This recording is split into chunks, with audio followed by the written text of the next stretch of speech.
Musgrove Music.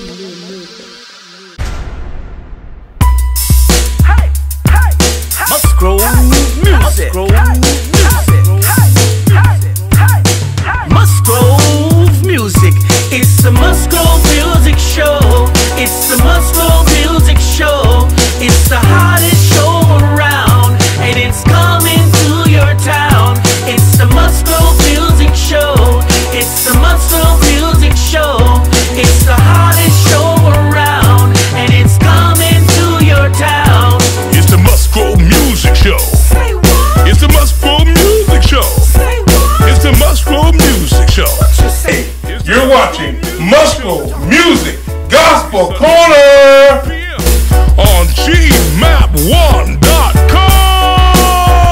Hey, you're watching Musgrove Music Gospel Corner. Stay tuned for another exciting episode. See you there. Stay tuned for more of Musgrove Music Gospel Corner. It's the hottest show around, and it's coming to your town. Welcome back to a new exciting episode of Musgrove Music Gospel Corner. Boy, this is going to be a good one this week. Oh, This is man. going to be a good one this week. Woo! Wait till you know who we got. Oh, boy, you better watch out. You see her come in the studio? What? Oh, my land. Woo. I don't know how we got blessed with her presence, but I just let her out the back. I said her. Yeah, I said we blessed because when she came in the green room. We about to let it out the bag. Bishop, what you think? I'm a little awestruck. You see why we excited, right? Right. Yeah, How understand. do you think her pronounce her name? I think, wait a minute. Don't let it out the We bag. gotta let her tell who she is, cause she's gonna be awesome. I mean, I just heard her talk in the green room. The woman is anointed. I mean, she's so articulate. That's putting it mildly. She's articulate. She's smart. She's brilliant. She knows this a pretty face. Girl got some keys to open some doors. Wow. Mm-hmm. I like And the way you said that. he's not exaggerating. What?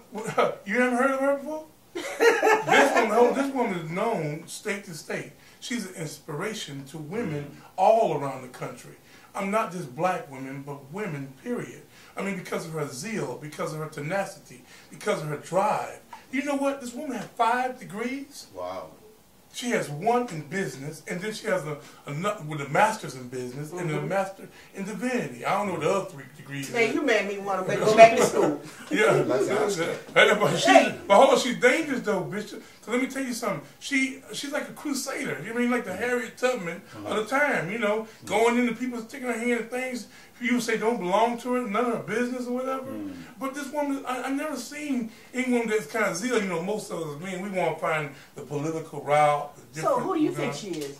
Sounds like a Deborah to me. No, a Deborah. Oh my, you know More that's like an Esther. Esther, that's good. But her name is Rosalind.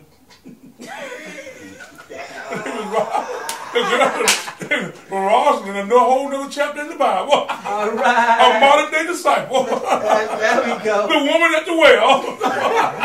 And she will tell you to come see the man in a minute. But hold on now. Yeah. She She doesn't just give you this watered down, one scripture at a time thing. She gives you personal Man, the experience. suspense is killing me now. Zeal. So she gives it to you like you can't do nothing but just eat it. You know, I done cooked it, I done boiled it, I done put the seasoning in it. It's time to eat. You know, she's awesome. But let me tell you something. Go ahead. I think it's enough talking about her. I think we need to bring her to center stage. And don't be easy on her. But watch out, though. What you ask, she's going to answer. All right, I'm waiting for it. Can you introduce her for us? What? What? Why won't me introduce her? Because Why he got to introduce all the time? Why he got to introduce all the time? Why can't I introduce her? Just hold up. Okay. He asked me to do the honor. That's what I'm doing. Well, I can't. We have in the studio today Dr. Rosalind Osgood. No. Rosalind Osgood. Rosalind Osgood. Rosalind Osgood. Stay tuned for more of Musgrove Music Gospel Corner. It's the hottest show around, and it's coming to you. We're right back where? At Musgrove Music Gospel Corner. Boy, we're having a great time up here on this stage. We've had some great subjects. We have some great topics. Yep. But this week, like we said, We got a real swinger for you here. Yes. We got a modern day Harriet Tubman. We got a Goliath of a woman here with us right now. This woman, like I said, 5 degrees, one master's in divinity, another master's in business. But hey, I'm not here to brag on her portfolio nor her resume. I think her voice should speak for itself. We have with us in the studios today Dr. ROSALIND Osgood. Hello, ma'am. How you doing? I'm wonderful. How are you, my brother? Fantastic. I'm blessed and highly favored. And you look blessed also. Oh, thank you. Did anybody tell you you're just so beautiful? Oh, watch out. Oh. Well, that's great. Hey, Doc, you know, you have a profound story that's known around the nation. Whether you know it or not, women in different segments of life that have gone through trials and tribulations have read your story, heard your story, and they insist upon being overcomers instead of victims. Awesome. Now, I don't know, did you know you were going to have such an impact on the different women around the country? No, I could never imagine that God will orchestrate my life in the way that He has. God has just been truly amazing. The more I learn about the Scripture, the more I see how God tells us everything in His Word, and He promises us that the love that He has and the favor that He has for our life is for a lifetime. Mm-hmm. So that means that we can't even mess it up. When I think about my life, I was raised by grandparents that were good, strict Baptist grandparents. They taught me all the right things, but when I got grown, I wanted to do what I wanted to do. So I went contrary to all the things that they taught me. I started experimenting with drugs. I started hanging around with the wrong crowd of people, and my life got progressively worse. The farther I got away from the principles of Christ and the church and the basic foundations of being a person of integrity and morality, the worse my life got, the darker my life became. And it was a journey that led me to a deep, dark place of addiction where I lived homeless on the streets battling with substance and alcohol abuse. Wait a minute, hold on. You? Are you kidding us? Homeless on the streets, substance and alcohol abuse? Well, let me ask you this right here. Do you think that the strictness of your grandparents pushed you to want to rebel against authority? No, what I think in my case happened, I grew up as a very undesirable kid. They call it bullying now. I was always tall, very skinny, really bright-skinned, so I got all the Miss Banana, Miss Pancake jokes out. No guys was in line to date me. I was very tomboyish, had an interest. Yeah, had an interest in basketball and marbles instead of doll babies, and was kind of challenged with learning, didn't learn to read to the end of 3rd grade, so it was real rough for me as a child, but I learned how to be very effective by watching wrestling every Saturday at 12 with my granddad and learning the moves from Dusty Rhodes. Right, the American Dream. You back there now. You ain't old enough to know about Dusty Rhodes. The American Dream. I learned all you know the elbow. Come on. And all the figure four. And so I eventually would go to school and effectively apply those moves to kids that said hurtful things to me, which got me labeled as a problem child. Okay, all right. Because not only was I not smart, but I was very aggressive and fighting all the time as a way of trying to silence the evil and hurtful words that were being said to me. I eventually, you know, between a few of my grandmother's friends that were educators and a few belts and whatever they could get, I eventually learned how to read. But I just never fitted in with any crowd. I was always tall. I looked very different.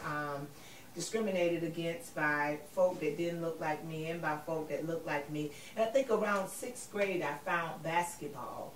And, you know, after the first year of not realizing that I had to dribble, I couldn't just run and shoot the ball and put the ball in the basket, I began to find an escape through that. But I also was exposed to a group of kids that smoked marijuana every day. So I hold on now. Come on now. You are going too deep in this right here. The marijuana, I mean, you're blowing my mind. I mean, I asked you one question, and you've gone all the way over to the other side of the track right here.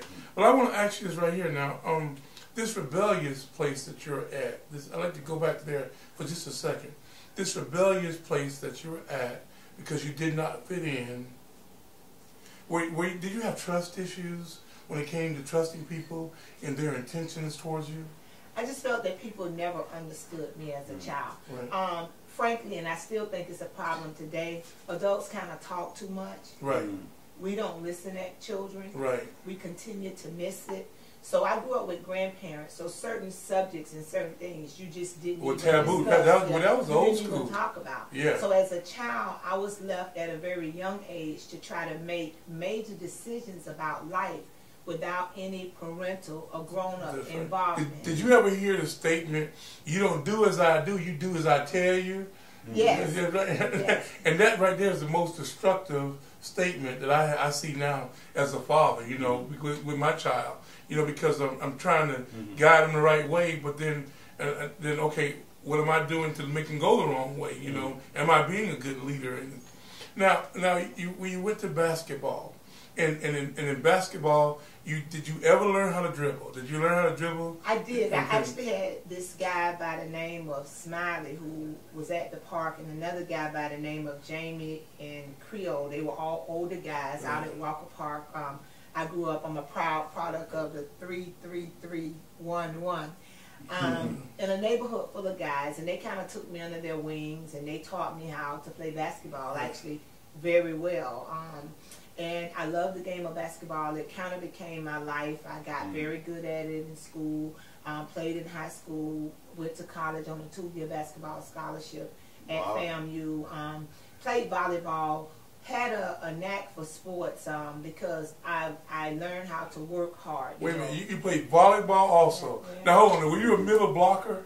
I was a bumper, a blocker, and a spiker. Well, my daughter is my daughter right now, 15 years old, is a bumper, a blocker, and a spiker also. She plays for that travel team.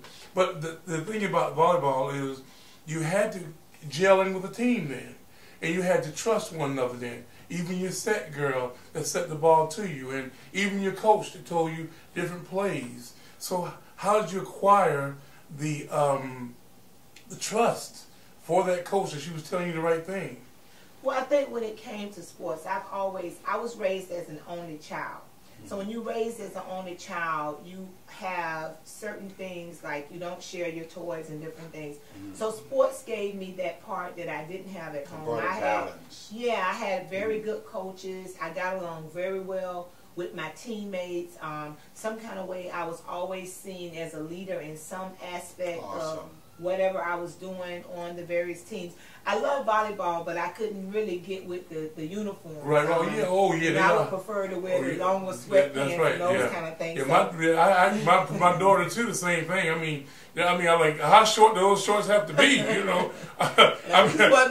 could you put some on, please? And she says, "Daddy," I said, "No, we won't be playing that." You know, I mean that is an issue to me. That really bothers me that you bring that up. But I want to move just a little bit further now because my other daughter, she got a degree from FAMU in study of bugs. No, it was bugs. Entomology. Okay. Entomology. A study of bugs. She went and found a degree in entomology there. But she was in the track. My other daughter was into the volleyball, and the discipline that she had to be in volleyball. It takes her, you know, it goes into her studies. It makes her diligent a lot to do the studies. Is that why you have 5 degrees? Because you learn how to start something and stick with it all the way through and through? I think it actually goes back to my grandparents. I was raised by 2 grandparents, one with a 3rd grade education and one with a 7th grade education. And they understood the importance of education, but they also understood the importance of work. Right. So I did all the chores. It was no gender thing. I cut the yard, and whatever you started, you finished. Right. So I learned at a very young age how to work and be rewarded and stick to something. Right. So that whole spirit of stick-to-itiveness, I believe, was passed on to me through my grandparents, who were not educated but were very smart because they worked in a laundry where they were pressers by day, but they owned several taverns, as we would call them now. They used to call them juke joints. They owned several juke joints, so they were awesome entrepreneurs. But you know, I remember asking for a car at 13. I started driving at 12 because I was kind of tall, and they said, "Oh, sure, you could have a car." But the other side of it was anything that you wanted, you had to work for it.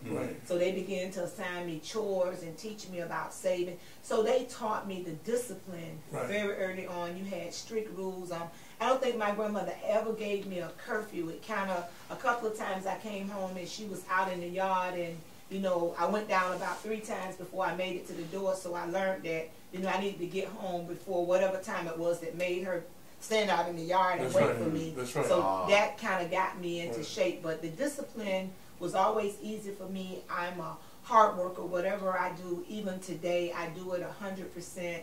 I work hard, and playing sports allowed me to do that, to be successful in doing that, to learn new things. So I really like sports. I still like the game of basketball very much. I oftentimes try to coach the Heat from my Facebook page. They don't listen to me. All right, well, let me ask you this right here now. I mean, we talked. I didn't get. Did you? Where'd you grow up at? I am a proud product of the 333. Yeah, I got 33311. That's 9th Avenue and 5th Street. Is what we used to call Skid Road. It's overall. It's here in Miami? It's here in Fort Lauderdale. Oh, Fort Lauderdale. Okay. And I still work, live, and play in that same neighborhood today. Before we get into our next subject, you know what we're going to do? We're going to take a little break. We're going to pay some bills. We'll be right back. We'll be right back, y'all. Don't go anywhere. Are you tired of failed attempts at dieting? Don't you wish you had more energy? Are aches and pains slowing you down? Now is the time to give Nuscentual a try. Nuscentual products are made from natural ingredients formulated to heal the body from inside out. Our products are held to the highest standards of quality and provide 100% daily vitamins and nutriments for all. Go ahead now to turn back that aging clock. Try Nuscentuals today.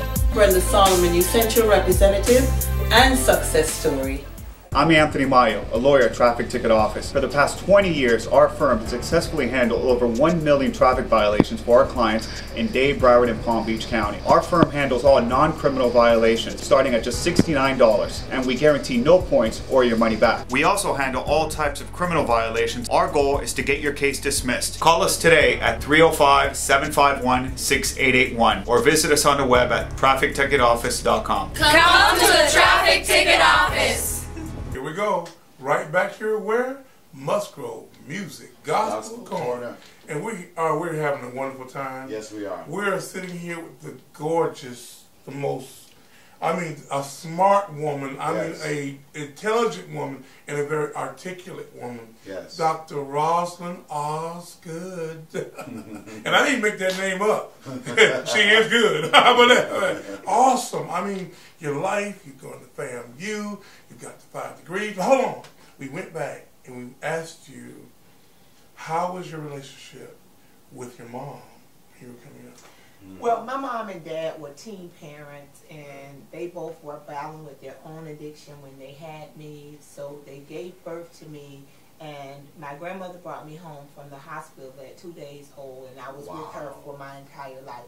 You know, I was blessed that I was born in a time where in the African American community, family meant something to you. Right. So it was no going over to the state. You know, just because you had a certain last name, someone would take you, a grandmother or aunt or something, and they would raise you. I think I was about 11 when I really understood that my biological mom was not my grandmother.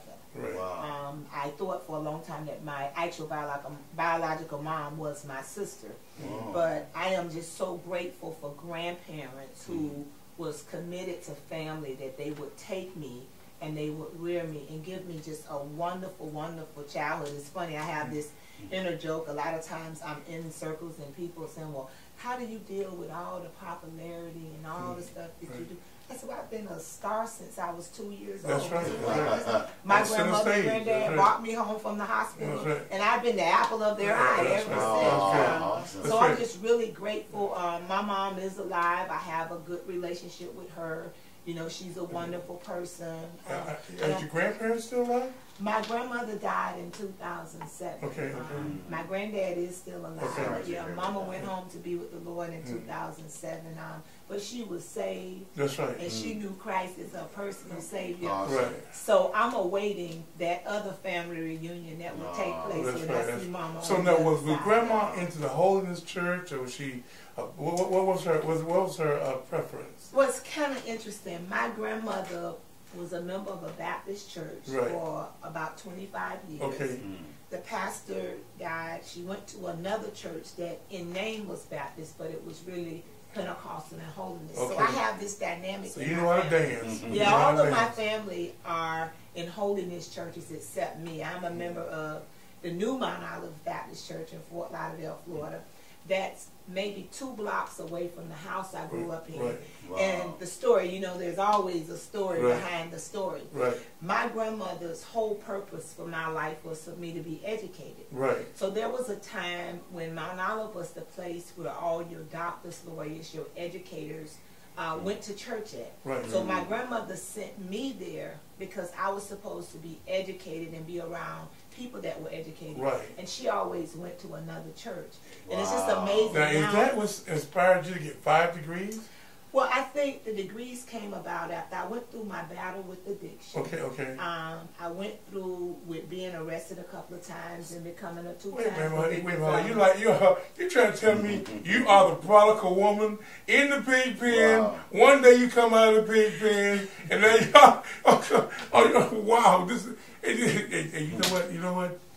Bishop, she's blowing me away. You know, I'm just soaking this out. That's right. Hey, I know I'm letting you do all the work, but you ain't heard. I'm going to hit a subject in a second that's going to really blow your mind. Now, with her being the prodigal daughter, returning to get the 5 degrees, now she has a great story, a great testimony about her relationship with her father. I didn't ask it a few minutes ago, but her father had been incarcerated.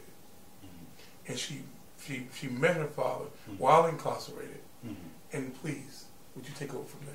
Yeah, my dad was my biological dad was never really a part of my life growing up. I would see him periodically.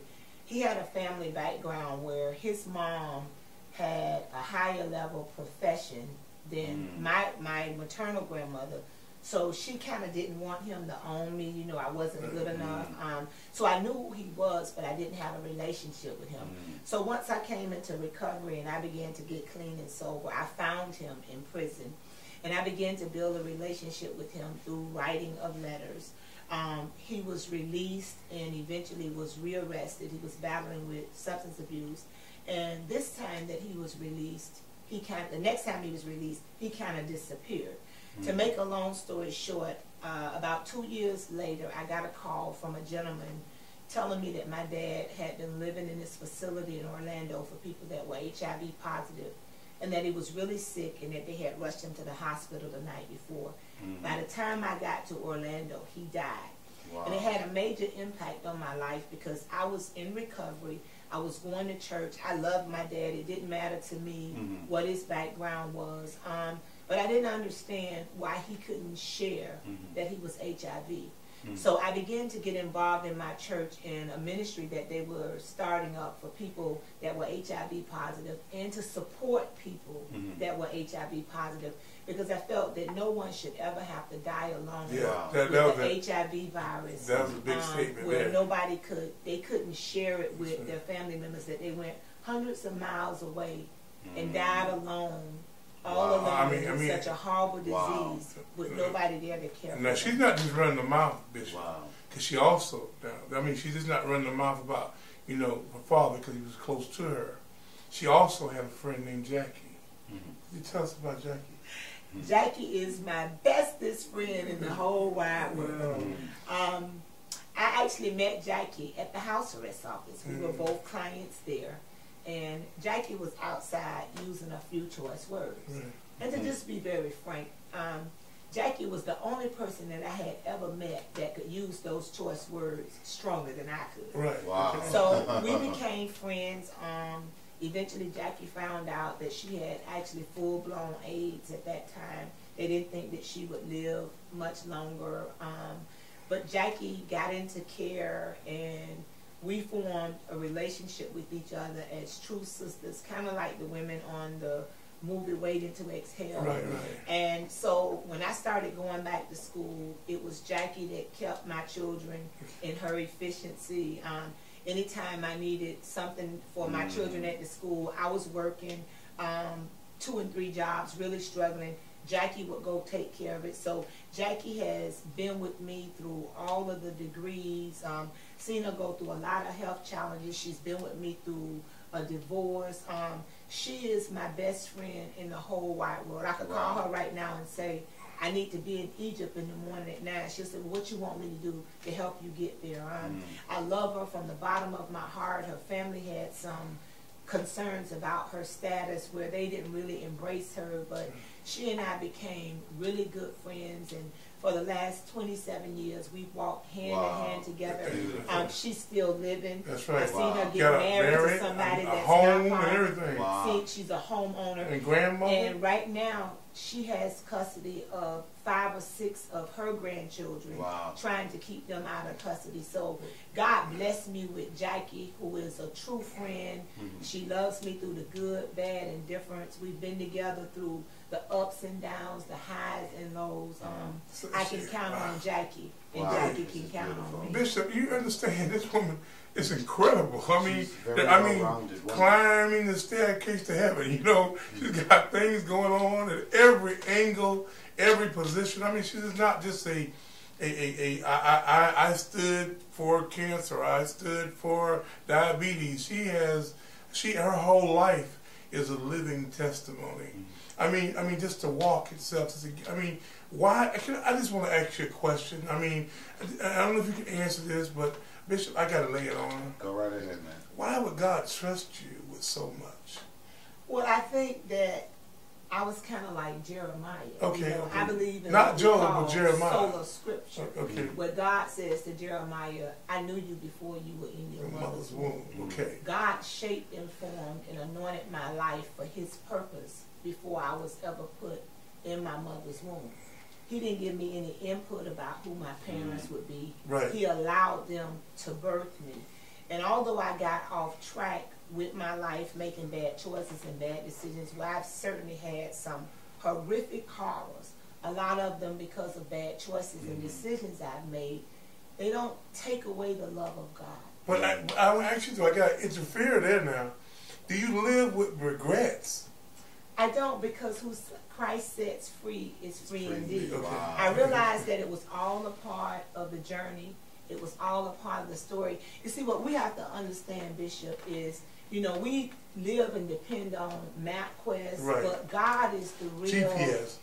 Divine GPS. Right. And He navigates our life. Come on now. And sometimes we get off, we don't follow the instructions of right. the navigator, But and we find ourselves on this dead-end street where you don't know whether to go right or left. Right. But what's so good about God, grace and mercy Come on now, shows come up, on. and it gives you a detour sign to get you back on the main That's highway. Right. That's right. Sometimes you're traveling and there's a construction site. Right. Sometimes you have to reroute and go the long way around to get where you're going. Other times you have to endure the construction site so that you can be made over, so that God can then turn around and use you as a visible object for His glory. So my story and my journey is all a part of the plan and the purpose that God has for my life. And today I use it to give hope, to give light to so many people, because I'm 100% sure that if it had not been for the Lord on my side, I don't know where I would be.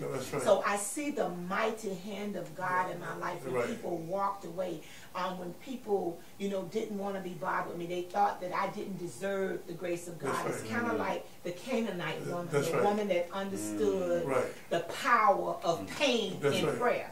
See, most Christians want to talk about the power of prayer, but there's power in pain in prayer. When that woman showed up and encountered Jesus, disrupt the meeting that they were having, put herself on the agenda. Boy, you know what? You're really rocking the planet. You're really preaching here tonight. And I hope somebody's there listening. But you know what? We'll be right back after we pay some bills. Awesome. Musgrove Music presents brand new album by Daniel Musgrove, On Bended Knees, in store now. Pick up your copies at iTunes, eMusic, Amazon MP3, Google Play, or wherever music is digitally sold. You will be blessed. Follow Musgrove Music on Twitter, Facebook, and YouTube for all our latest releases. Musgrove Music, where praising God is our business and business is good.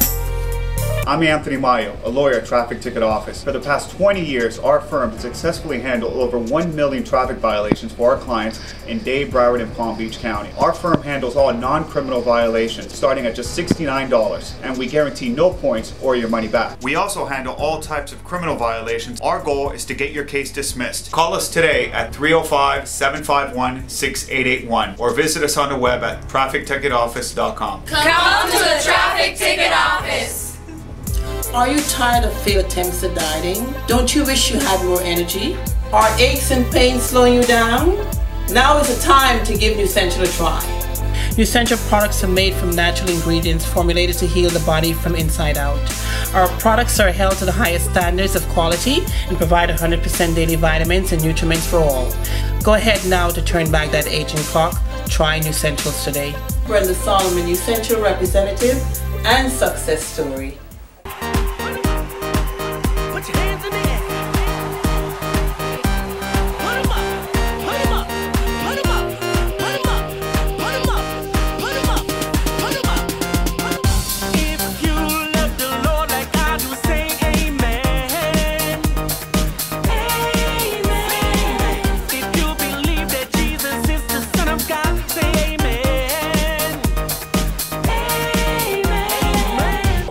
Back with Musgrove Music Gospel Corner, and boy, this table is burning up. Yes. It's hot in here tonight, boy.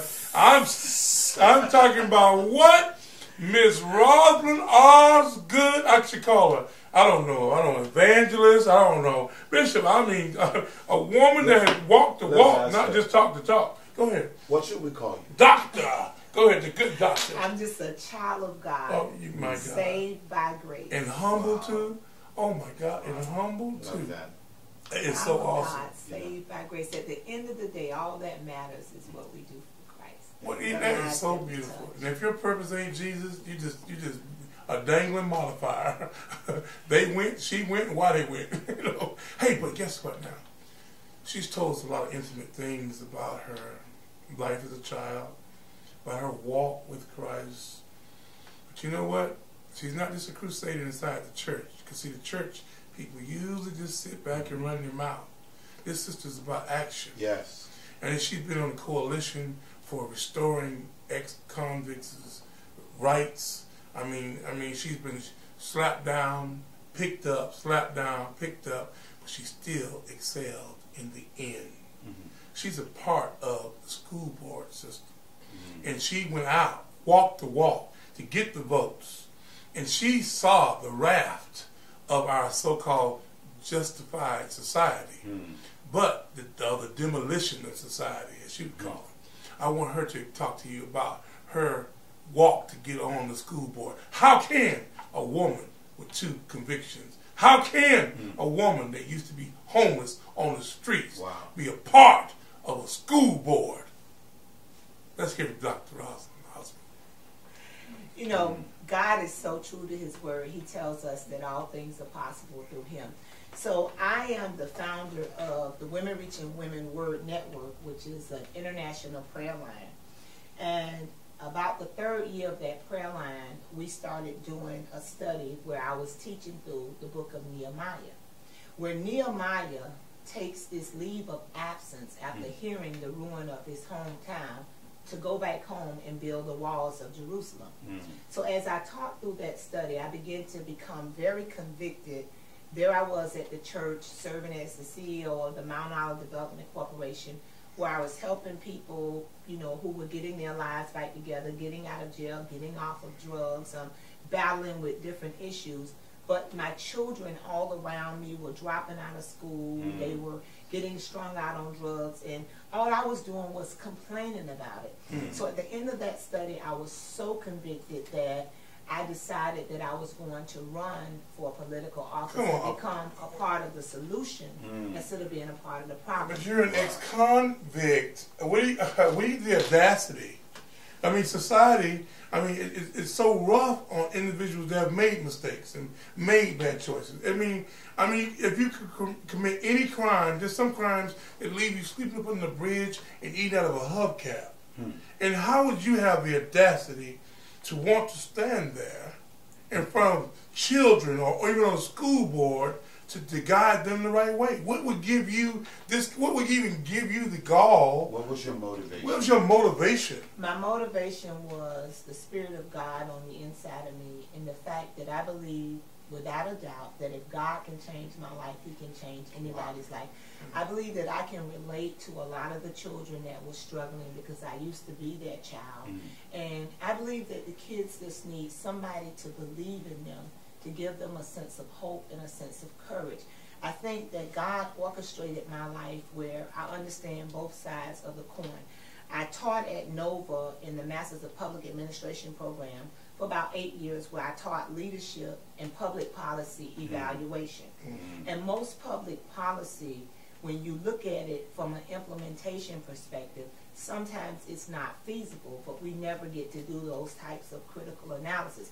So when you look at our children who are suffering from literacy issues, being piped into a school system where they're being demanded to test, but not being taught from an instructional perspective to pass those tests, and by default end up in the penal system, it's no way that I can continue to shout on Sundays and sing because I'm happy and sing because I'm free, and all of my babies are being incarcerated.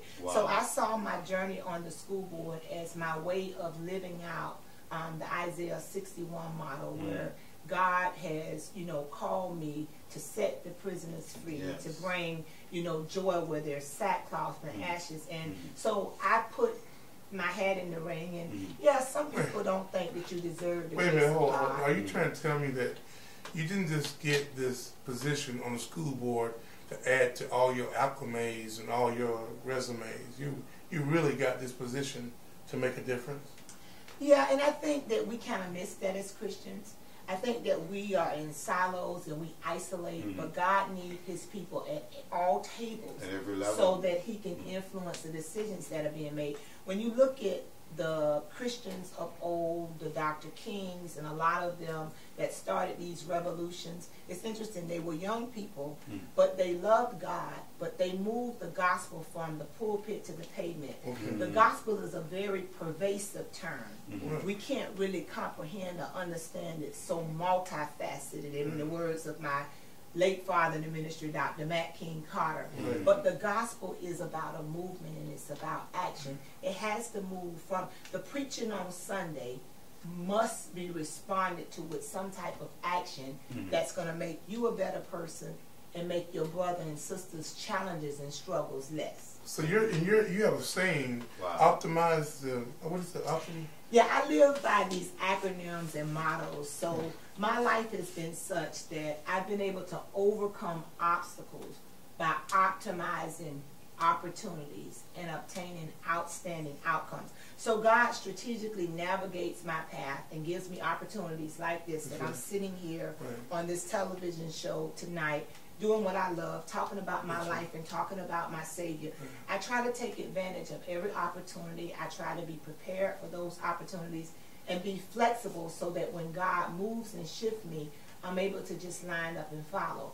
And by doing that, God allowed me to obtain outstanding outcomes. I never thought going back to school, going through voc rehab to go back to school, that I would end up going long enough that I would earn 5 degrees and become Dr. ROSALIND OSGOOD. Now, some people see that in the wrong way. They'll say, well, people do that because they're arrogant. Well, I beg to differ. When you've lived where you've eaten out of the dumpster, sometimes when it's raining, I think about when I used to live homeless. When you live in homeless and it's raining, you have to strategically take your cardboard box and place it under a tree, so that the tree can kind of take away some of the rain as it drops down, so that you can hide in that cardboard box to try to maintain some level of dryness. When I think about days that I lived like that, days that I would move into abandoned houses and apartment buildings, and I was so messed up that the rats and roaches would move next door. So I'm 100% sure about God. When I wake up in the morning, there's no doubt, because I know what He has personally done for me. So I do everything I do with confidence and knowing and believing that if I'm in God's will, God is going to do amazing things to me and through me. I mean, He's transformed my mind. He's transformed my heart day by day to be more like Christ. And the more I learn about God, the more I understand how much I need God, but that I have to share God with everybody that I come in contact with. But Rosalind, I just gotta ask you. I have to ask you, because somebody's out there asking this question. What was the turning point? I mean, what made you want to come out from under that cardboard? I don't know what made you drove you up under that cardboard, but I don't know what made you want to come out from under that cardboard, stop eating out of the dumpsters, stop living up under the raindrops, stop on substance abuse, stop on, I mean, you're very smart, you're very articulate, you're brilliant, sister. You're brilliant. And I know you just didn't wake up brilliant the other day when you got your last degree.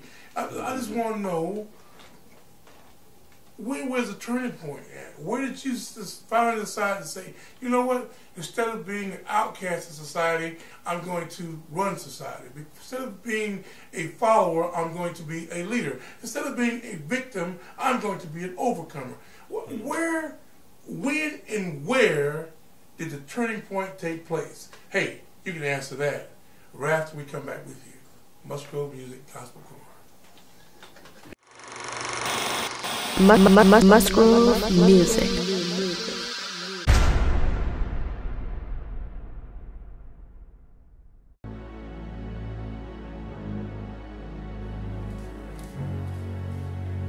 Honey, wake up.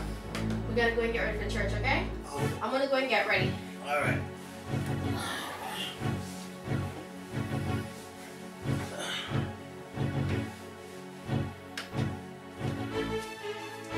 Honey, you still asleep? We're gonna be late. Let's go. You just go ahead. I'll walk on over. I'll be there before praise and worship. Okay? All right.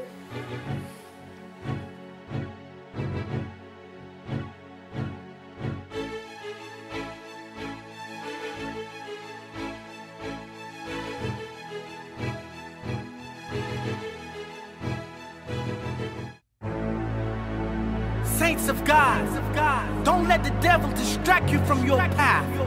Keep your eyes focused on the Lord, and He will direct your path. No matter what they do, won't distract me. No matter what they say, won't sway me.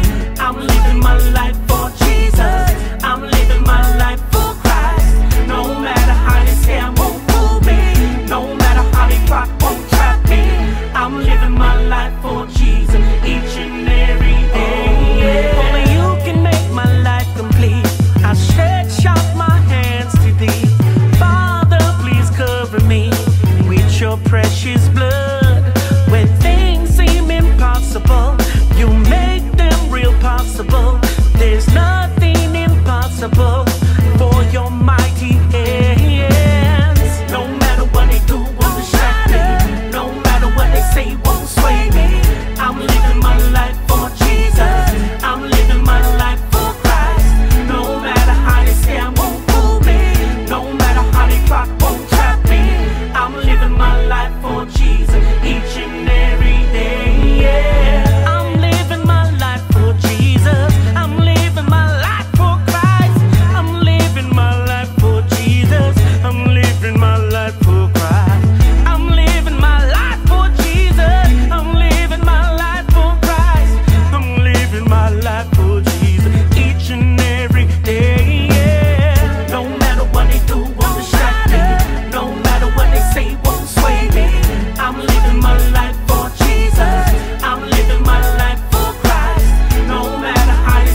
church today, all the temptations that came out before me, I want you to touch those who are lost. Let them know that through Jesus, they can come to you and they can be redeemed. They can be saved in your name, in Jesus' name. Amen.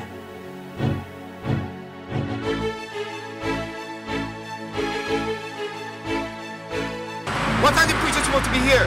Man, the preacher coming right now, man. In a minute, the preacher coming here now, man. Okay, we got to look out for him, right? Yeah, look up there. He's coming from right here. Okay.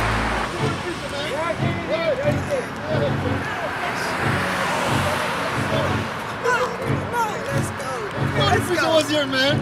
The dude that came here the other night, we go to church with him. We go to church with him.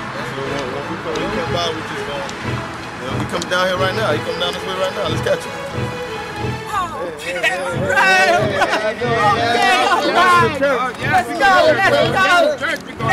Let's go.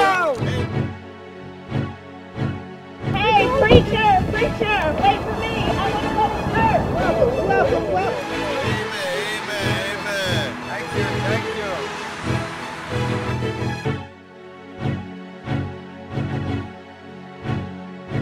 No matter what they do, won't distract me. No matter what they say, won't sway me. I'm living my life for Jesus. I'm living my life for Christ. No matter how they say I won't fool me. No matter how they plot, won't trap me. I'm living my life for Jesus each and every day. Yeah. I'm living my life for Jesus. I'm living my life for Christ. I'm living my life for Jesus. I'm living my life for Christ. I'm living my life for Jesus. I'm living my life for Christ.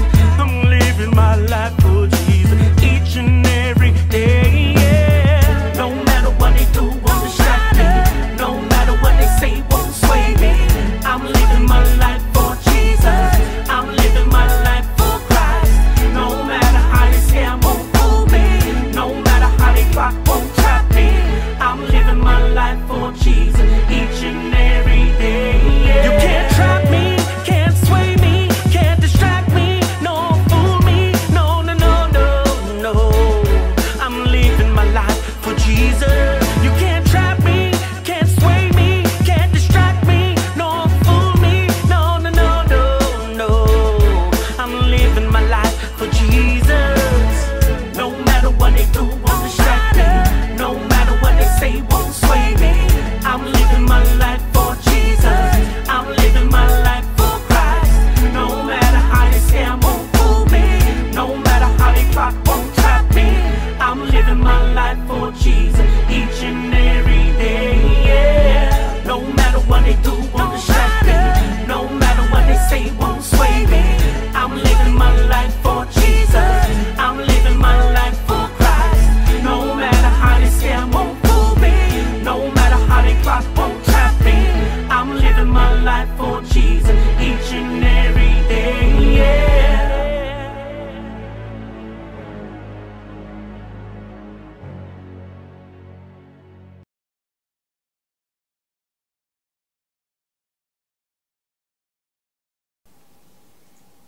Well, everybody, we're here again with Musgrove Music Gospel Corner, and I don't think I've ever been so moved to just sit and listen to someone as I've been moved this evening.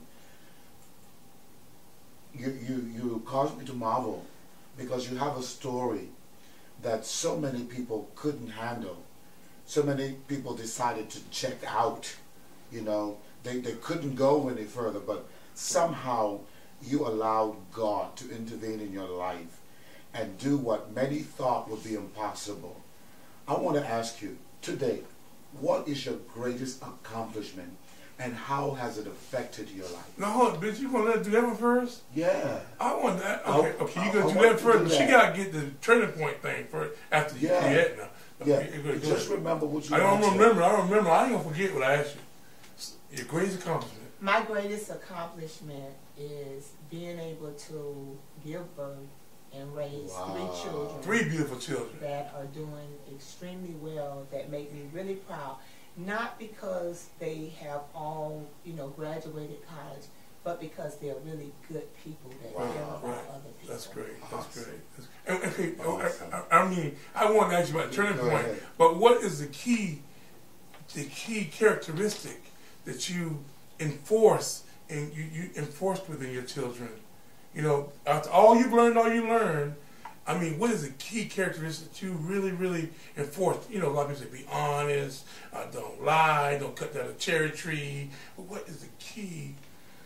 It's to be real and authentic. I've tried to live a life of integrity before my children, that my words and my actions line up. And I've lived a life where my children know that next to God, they're my #1 priority. I've made the necessary sacrifices to put them in a position and give them tools to be successful with it. Nothing is more important to me other than God than my children. And actually, that was my turning point. Right. Okay. I was sitting in the Volusia County Jail December 2nd, 1989, in a pair of orange khakis with no accessories. Okay. And I began to think about the fact that I hadn't seen my children in maybe 3 or 4 months. Who had your children at this time? I would leave them with the aunt or with my grandmother. You know, I would come to a family member and give them a story, and I would just be gone, strung out, using drugs. And I realized that I needed to get myself together so I could be there for my kids, that it wasn't appropriate for my kids to come to jail to visit me, for me to just be an absentee mom and factor in their life. So I believe that God literally gave me my children to save my life. Wow. And can I ask you this right here? Did the drugs have any effect on your children besides just taking their mom away? I think that my children were babies and they were very young, and I went through a very phenomenal free rehab program at BARC, Broward Alcohol and Rehabilitation Center, that's located in Fort Lauderdale off of Broward Boulevard, where I was so desperate to change. I did everything that they told me. So very early on, my children were a part of counseling and support groups where we talked through any possible challenges or different things. And it's funny because today they don't use drugs. They live a certain type of life. They don't want to put junk in their bodies. My sons are African-American men, both over 25. They've never been arrested. I've been very open with them. They spent a lot of time in AA meetings, doing the different things that I was doing in life. I've never tried to shield them or shelter them. They grew up in the hood, and we're proud about it. So God has just really blessed me. God connected me to people along the way. That's why I'm so big on mentoring and giving opportunities that gave me and my children opportunities. Going to the church. My church has been a safe haven. I could go and get what I need spiritually. My children could get what they need spiritually, learn about God, get food and other people to love them as well. So my life has been a journey of community. Okay. Well, I think that's great that your life has been a journey of community.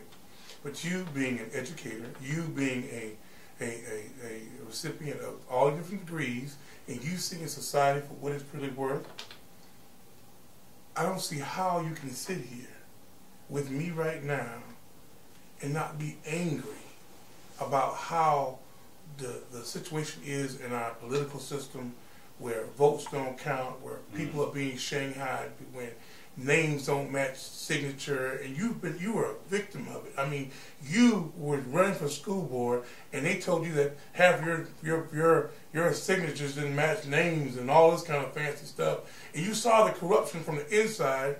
But now you're talking about a system that you're not talking down about the system. You're not angry at the system. I guess, is it just because you're trying to make a change in the system? Well, I think that we all should be outraged, and we should have a problem with what's going on with the various systems, the systematic evils that have been put in place to oppress and harm a certain group of people.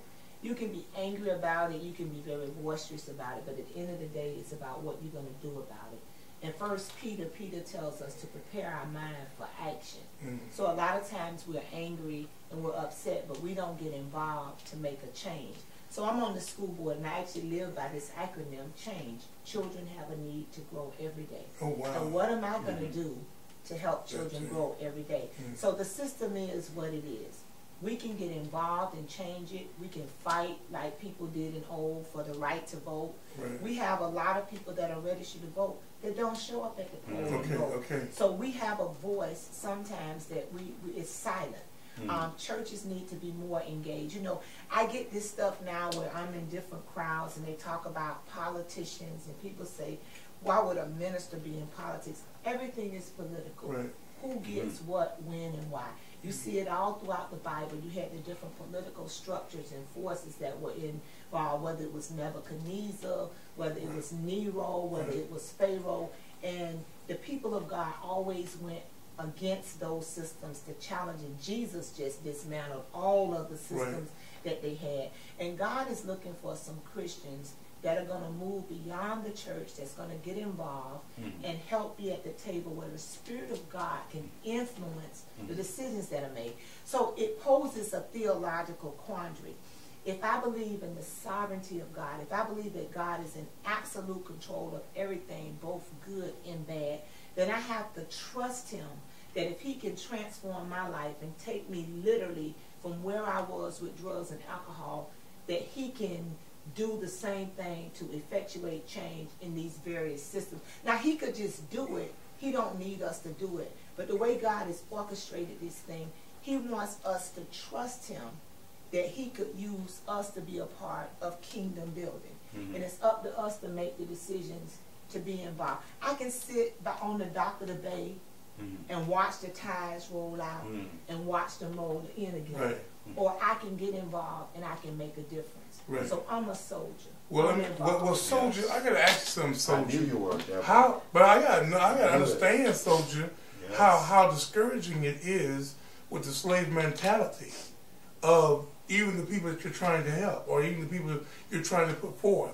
How they say, you know, my vote won't count, or you just mentioned them. They already registered to vote, but they won't go out to vote. They won't stand up. They're complaining about everything on the corner and around the world, but won't stand up to any table. You being a soldier, do you ever feel like you're standing alone? Sometimes, yes, but as a leader and as a soldier, there's always a small group that's going to take the hits and effectuate change. When you look at Harriet Tubman and many of those that from the beginning said, I wasn't made to be nobody's slave. There were some people that were just complacent with where there was. So there's always a group of people that God have anointed and appointed for a particular assignment. And if we're going to say that we're leaders, I can't lead and only be concerned about me and my children. As a Christian, I have to be concerned about all of the children that are struggling, all of the children that are challenged. And that is the burden that God has given to me. That is my conviction, to make a difference for these children who are a lot like I was. So I believe that if God did it for me, he could do it for them. It's like at the end of the month, I'm going to be in Tallahassee. Okay. I want to have a conversation with Rick Scott. Okay. Not to tell him off, not to diss him, but to ask him, as he create these jobs, how do he see people that are being released from jail that can't get their rights restored working? What kind of jobs are we creating for those people? It's the fact of discrimination. Yeah, so you have to be involved in the conversation to be at the table in order to offer a different position. And let me just give you this analogy real quick. So Jesus was there, and the multitude was there. He said, well, how can I feed these people? He had all of the disciples, the boys there. Somebody said, just ignore them. Somebody said, I'll go down to Bethsaida. Maybe we could fundraise, and I can go to Bethsaida, and we can buy something to take care of them, you know, to see about them. But Andrew, who was a people person, saw this little boy. And he saw this little boy with these 2 fish and his 5 loaves of bread. Andrew saw the little boy, and he saw beyond the little boy being a little boy. We wouldn't have even considered the little boy to solve such a massive problem. But Andrew was a people person. He didn't miss the little boy. He took what the little boy had and put it in the hands of the master. And the story says that they fed the multitude plus 5,000 plus the women and children, and they had 12 fragments left over. So I believe that our future partnerships is with young people. It'll be the young people that we empower, that we invest in. When you talk about being a legend and leaving a legacy, I mean, I am so full tonight. You know, I am so impressed. Look, Doc, we must ask you to come back and spend more time with us. Yes. I mean, if I had the power, you would be a co-host on this show every week. I mean, because this has been so inspiring. Definitely. You have been watching another segment of Musgrove Music Gospel Corner. Hey, have a good night. God bless. Good night, everyone.